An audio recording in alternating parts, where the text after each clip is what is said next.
And this is crazy. You would think I was making this up. This the exact same thing happened last week with no rhyme or reason. And I'm gonna take a half a second to make sure that first of all, you know what show this is. This is the Unfinished Work Show. I am Mike Lake. Make sure you subscribe, hit the like button. And if anybody was watching, I don't think I had too many live viewers. Make sure that you jump into this next stream so we can keep it going and keep this thing rocking. I can't believe that happened again.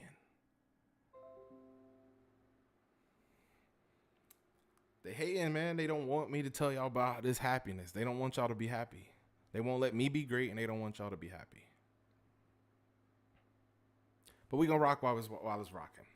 So it says everything's good, everything's all green. My internet's Ethernet connected, so I don't know what that's about. But from the clip on the other stream, if you were watching, I just played a clip from Pursuit of Happiness, the scene where he basically uh, inadvertently tells his son that because he wasn't good at basketball, that his son might not be good at basketball. After his son was riding on a high, saying, "I'm gonna go pro," and then he caught it as soon as probably as soon as it came out of his mouth. If you're a parent, you know that thing I'm talking about where it's kind of weird. Like you just say the thing, you think you're saying what's best for them, and you have like a thought in your brain as to how they're gonna receive it, and then you see how they actually receive it. I think I think the point they were trying to get across in the movie was that he felt like there were other pursuits that he would want him to pursue, and basketball didn't necessarily work out for him. So to temper his son's hopes and dreams, to just kind of give him like some context. But what he really was doing was painting his son with the fear that he had, or the lack that he had, and he caught it, and he basically followed up with, people will try to tell you what you can and can't do. Basically, not to let anybody tell you what you can and can't do, not even him, which is something powerful. It's quick. You got to do it as a parent. You got to catch it and then clean it up. Apologize to your kids when you make mistakes, and then maybe have a deeper conversation that you can give a little more context to.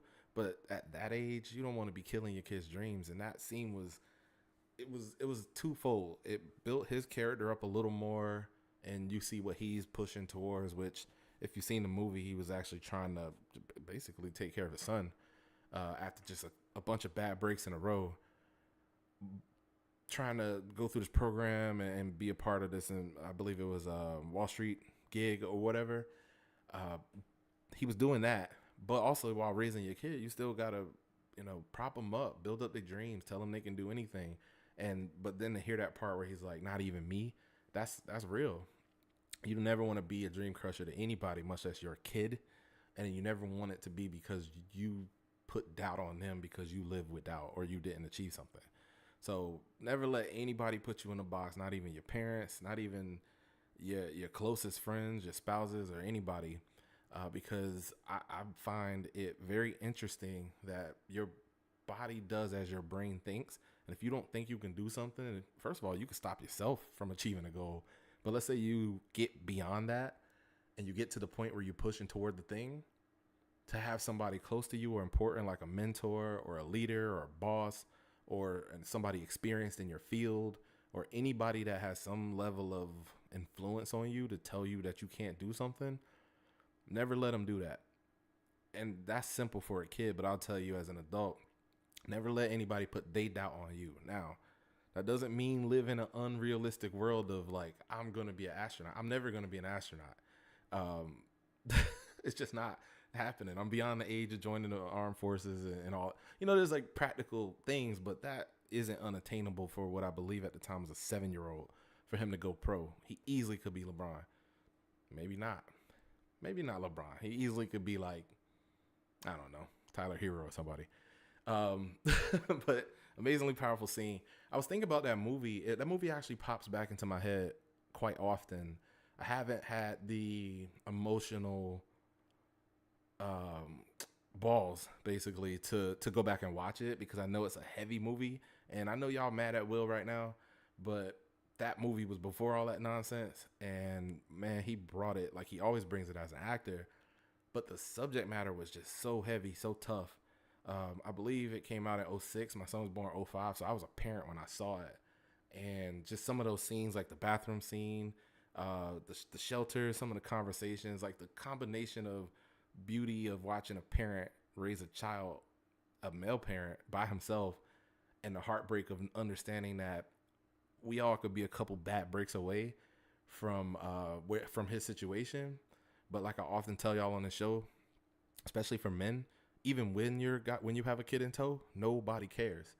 You got to get it done. And he was doing everything to get it done. He was ripping and running back and forth across town, hopping buses, and just remember the scene where he had to lend his boss the money, his rich boss, the taxi money.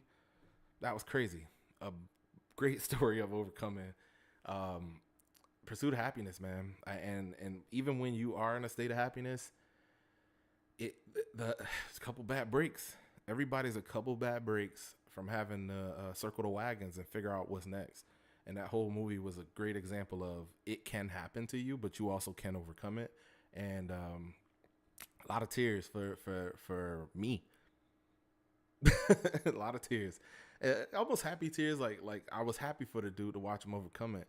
I hope if I was put into that situation, my support system will hold me up. But if for whatever reason they couldn't or weren't able to or whatever, that I would have. I know I got it. My son's 18, but I know I got it enough in me to push through and make it happen for him. So salute to Pursuit of Happiness. Never let anybody tell you what you can or can't do, put you in a box, and not even your parents, not even your bosses or your mentors. In a previous conversation we had, you said something that really rung in my mind. Let me pause this real quick. So in this one, we actually, I was doing some, I was just watching videos like I do, and ran into this video, and it talked about why this doctor talked about why she thought, excuse me, not sure what pod or what show or whatever she was doing, but she was talking about why she think people aren't happy. So check this out. Which is that many people who become addicted to things have this feeling that normal life isn't interesting enough. I think that life for humans has always been hard, but I think that now it's harder in unprecedented ways. And I think that the way that life is really hard now is that it actually is really boring. And the reason that it's boring is because all of our survival needs are met. I mean, we don't even have to leave our homes to meet every single physical need, as long as you're of a certain level of financial well-being. So she goes further into, and I think if I switch back to here, let's go here. So she goes into, she started talking economics, basically, that if you have a certain amount of money, most of your needs are met. For example, if man, and whether you believe the Bible or even if you're just a evolutionist, Darwinism or whatever, that it is man's job. And I don't mean human man. I mean man I don't mean gender man. I mean human man. That if you believe in whatever version of that you want to believe, it's our job to work, to toil the land, to turn it into what, to rule it, basically, to dominate this earth. And that requires work. It requires work to plant things. It requires work to gather water, all the things that we need to live, hunt for food, and those things. That where we are in 2023 with all the innovations and things that we've done with our brains, in a massive state of comfort. And I don't mean everybody, but us in America, definitely, the majority of us. If you watching the stream, you comfortable. You got a phone or some kind of Wi-Fi or something where everything's just kind of put before you in a way where we don't have to hunt for food. We just hit up the grocery store. We don't even have to go to the grocery store now. We can order things and have it sent to our house. That this neurologically affects us in a way that we don't really have goals to achieve unless we make goals to achieve. So we go into these states of mind where everybody's now searching for purpose. Think about like back in the, I don't want to go too far back because it get a little weird for people that look like me, but however far back you want to go, even into the old times or Egypt, England, and the Dark Ages, everybody kind of had a job and your name signified what your job was. Like Mike the baker. Like, oh, Mike's a baker. He knew his purpose. He was a bread maker. He would bake things and he would sell it. That was his offering to his community. You have farmers, smiths, or whatever it is that people did. Their name was just synonymous with their identity, but it was their thing that they did. They woke up and they did their thing. They gave to the community, and then others gave in different ways to the community, and then they became exchanges. I'm not here for a history lesson.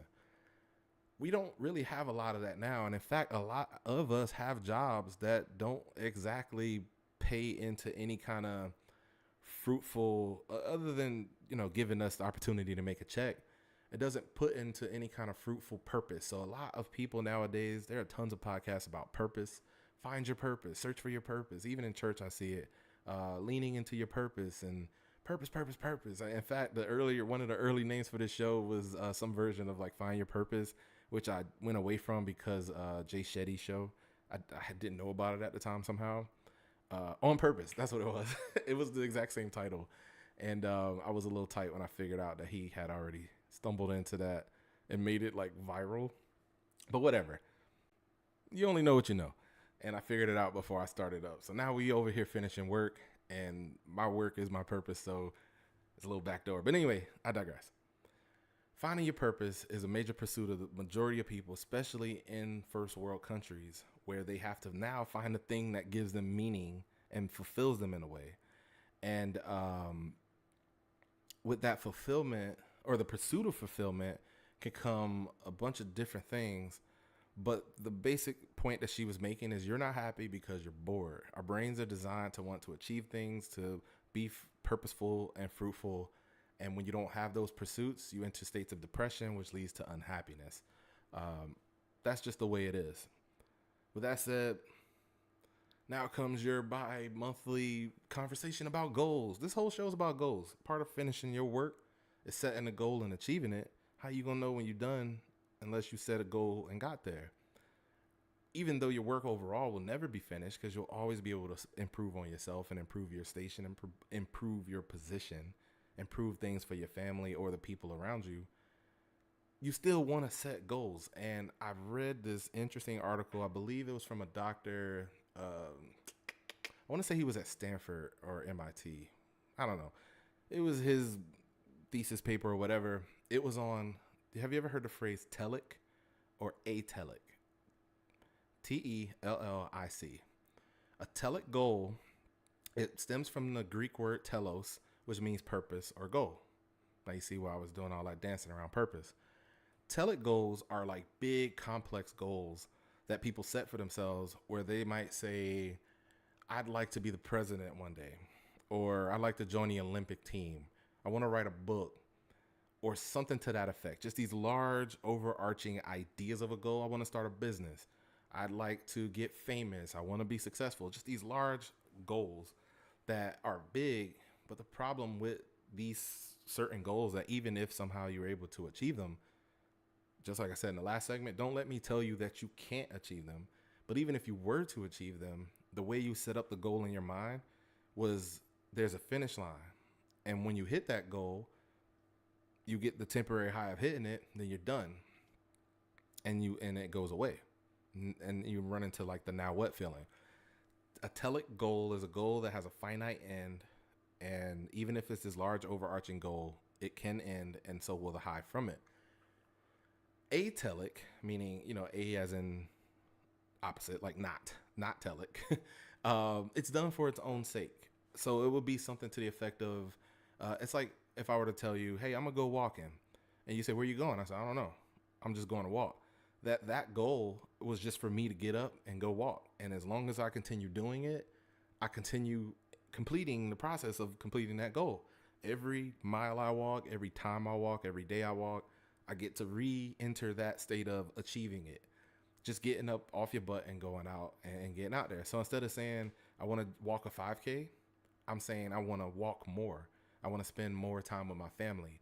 I'd like to be more fulfilled, not just fulfilled in life, but in my career. So that way, when you achieve the career that makes you feel fulfilled, it continues to feed into itself. It's a goal that perpetually continues on and on. Set your goals in that way. Something like I like to mentor the youth or serve my community is a lot different than I'd like to be the keynote speaker at my alma mater, because while you'll get the high from achieving that keynote speakership, it's a telic goal in the sense that once you do it, it's done, and then you'll be chasing that high forever by setting more goals. And there's always this high of I achieved it and the depression of now what? I told y'all about this before. They've done studies on kids who pursued a education of some sort. Like, I like to get my master's in this degree.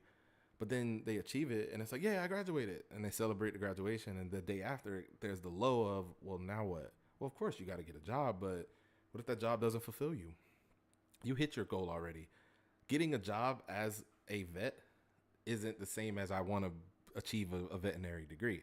But I digress. Make sure that you examine your goals for how you word them in your mind and how you frame them in your pursuits, because you want goals that feed into themselves atelically, not telic goals that will end at some point. Even though I will say a telic goal is better than no goal, you can still set a better version of that goal by just tweaking it a little bit.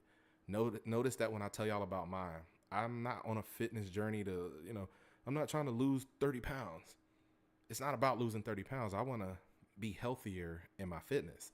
I like to be more active. I'd like to be in better shape. I like to whatever. I don't have any finite numbers on the weight or BMI or I like to run a mile a day or whatever those finite goals look like. They are actually open-ended, and they'll continue to feed into themselves as I pursue that fitness goal, as I pursue mentorship through this podcast, as I pursue serving my community and the people around me and making things better for those who either may not have this information or maybe need to hear it a certain way.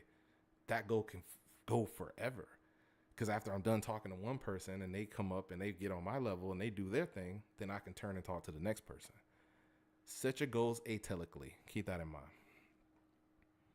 Now, for the final part, I had this whole, I just remembered at the end, I had this whole like cool setup, like happiness is this, happiness is that. I went away from it because it's a live show. And in the middle of this live show, I felt more compelled to share the information in earnest, if you will, to just bring it to you and not have it scripted. Even though I did write some of the stuff down, I seldom write a lot of this stuff out. I know how to form my thoughts. I know how to orate, if you will. And the third thing, so if you look at the first thing, happiness is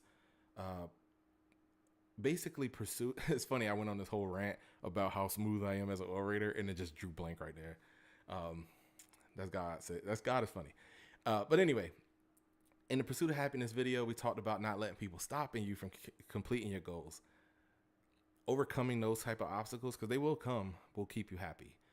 The neuroscientist talked about how you don't have a pursuit of anything and that makes you bored, and boredom is why you're unhappy. So the opposite of that is to push towards your goals atelically, which will bring happiness as you achieve them ongoing. The last step in that is discipline.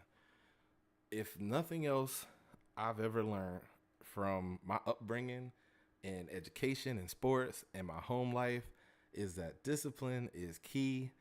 Bringing order to chaos will bring you happiness. And while you're in it, it don't quite feel like that. But when you get there, it feels really good to understand that, like, your team wins the championship because your team practiced and achieved and hit and executed on their plans and ultimately got to their goal, which was the championship. Bringing order to chaos is something that man has to pursue in order to feel that level of happiness. In a past episode, we talked about complexity rings, and that was the same thing that the doctor was talking about. You're unhappy because you're bored. Well, if you look at the complex rings of complexity. If you're in a state of comfort is boring. Everything is good. You go through your process. That's why a lot of people end up in midlife crises. Your midlife crisis is kind of you hitting the wall in your life, realizing that you're on the top of the hump and you're about to start going down. But what people do is shake things up. They switch careers. They buy the sports car, whatever it is people do nowadays. I'm almost at 40. I don't think I'll have a midlife crisis. I had my kids so young. This might be my midlife. I don't know. Y'all tell me. Y'all think I'm having a midlife crisis? I did change my room around. That's how my midlife crisis is wild boring. Anyway, where was I? Oh, discipline, bringing order to chaos. So complexity is a state where you put yourself in discomfort to achieve something. Once you achieve it, you enter a state of comfort, and comfort ultimately leads to stagnation, and you definitely don't want to be in stagnation. So then you do something to make things complex, but not chaotic, because chaos is the lowest ring. It's the one where nothing makes sense. You might end up arrested or divorced or some bad version of whatever it is you got going on in your life in a lawsuit or something. But complex is key. You want things to be complex, not chaotic. You don't want to stagnate. You just want them to be interesting enough for you to achieve something and then push towards it. So whatever that might look like. So a lot of people start businesses. People join fitness challenges. If you're single, go date, or I don't know, whatever it is people do to shake it up. But the key is discipline. You'll never get anywhere without discipline. If you can't set up structures for yourself, you'll either procrastinate or you'll cook the idea and miss the mark. With discipline, you have a set way. You wake up, you brush your teeth. Y'all should be brushing your teeth. You wake up, you brush your teeth. If you pray, you pray. You read your daily, devotion. Or if you're not faithful like that and you get into your workout, or if you're not working out, you get ready for work. And at whatever point you do go work out, you do it, but you have a set schedule that you can stick to, because I believe it was the all-time great late Kobe Bryant who said greatness is, for one, doing the thing that no one else is doing and doing it every day, even if you don't feel like it. And if anybody who's a 5-time champion, Kobe Bryant, knows what he's talking about, you hear this from a lot of different people like Jordan Peterson and David Goggins and even Joe Rogan somehow. I don't know if he's smart or not, but you hear it and you see it even in your martial arts. For example, Mr. Miyagi said, everything is Kung Fu. And that was his communication to a child, which happened to also be Jaden Smith. This is episode secretly about Jaden Smith in the remake. But he said Kung Fu is everything, where he basically was teaching the kid discipline through his chores and how those chores translated to his fighting, and how that fighting isn't necessarily for attacking, but defending, because Kung Fu isn't about attack. If everything is Kung Fu, basically everything you do should feed into your discipline. When y'all wake up and you brush your teeth, are y'all making your beds? There's neuroscience scientists who've done studies about the way you keep your space, the cleanliness of your room, the keepness of your clothes, and how that translates into order, discipline, and those turn into your actions. Basically, you make your room look like, or your room will look like the state of your mind, basically. If your room look chaos and chaotic, you probably live in a chaotic life, and it's probably keeping you from hitting your goals. So get disciplined. A couple other quotes I had before I wanted to get out of here. Yoda said, either do or don't, there is no try. Morpheus said, you got to understand, or I'm paraphrasing, you must understand most people are not ready to be unplugged. And I don't have to explain that. If you listening to this, I think you're ready to be unplugged. This isn't necessarily red pill content, but I'm here to provide you with the information you either already know and need it smacked back in your face, or I'm giving you new information, and hopefully you're writing this down and putting it into your life. The Apostle Paul said about discipline, for the moment, and it was Hebrews 12:11, I believe. I believe, I literally wrote it, so I'm not going to lie to y'all. For the moment, all discipline seems painful rather than pleasant, but later it yields the peaceful fruit of righteousness to those who have been trained by it. That's from the Bible. So whether it's Morpheus, the Apostle Paul, Yoda, or Mr. Miyagi, all great mentors to the people under them, under their charge, understand that discipline is key in everything you do, and getting things in order and not chaotic will help you achieve the things that you like to achieve. With that being said, I'm going to get out of here. Hopefully YouTube stopped messing with me, but I'm a little bothered by the fact that I had to start another stream. This is episode 10. I plan to make it here, and I genuinely am happy that I made it. This is the first time I've ever done a podcast by myself. This isn't the end. Let me say that. This sounds like an ending, like I'm wrapping it up, like I'm about to get out of here. I'm not. I'm here for many more episodes. We're not even doing seasons. I might take the occasional break, but I'll let y'all know when those is happening. If you're watching this on playback, or even if you're watching it live, hit the like button for me. It tells the algorithm y'all messing with what I got going on over here. And I say what we got going on. Also, share with me either here in the comments or in a direct message if it's something private. What goals are y'all pushing towards? What are you trying to achieve? And how are you doing that? Maybe you might inspire me to do something new. I need a new challenge. I'm lying. I got a lot on my plate. But I like to share in that challenge and tell y'all a little bit more off air about what I got going on behind the scenes too. I might be getting the Dr. Miami ab injection. I'm lying. In any case, this is episode 10. I got a lot of positive feedback. People told me about opportunities to improve, and I've been wanting to, and I made sure that I gave y'all 10 of them things straight from me, straight from my mind, and I'm gonna keep giving y'all information straight from me, straight from my mind, and the things that I learn and hear about and encounter along the way. But I now like to sit down with a couple interesting people one-on-one and chop it up with them, talk to them about, like, get their perspective on who they are, how they are as unfinished works, their processes, their experiences, and how they're pushing towards making themselves the best creation that they can.